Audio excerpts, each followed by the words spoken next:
politique française de lutte contre les points de fixation, la politique 0 point de fixation, pour parler des lieux de vie et de survie des personnes. On parle de point de fixation dans le discours public français.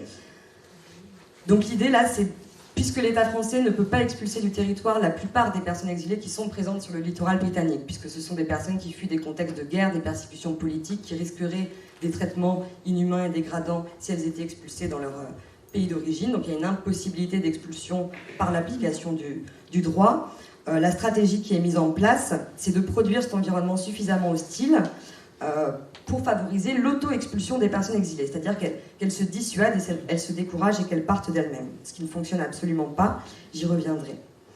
Cela se traduit concrètement par des conditions humanitaires dramatiques et des maltraitances quotidiennes qui s'apparentent clairement à des traitements inhumains et dégradants et qui incluent les expulsions systématiques et répétées des lieux de vie et de survie sur l'ensemble du littoral britannique, qui souvent s'accompagnent de violences policières, mais également de confiscation des biens personnels des personnes, etc.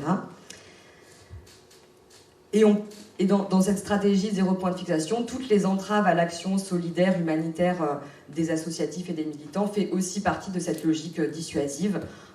Pour donner un exemple récent, les arrêtés qui visaient à interdire les distributions humanitaires auprès des personnes exilées à Calais sont un bel exemple de comment est-ce qu'on produit un environnement hostile et comment on décourage aussi les solidarités avec les personnes.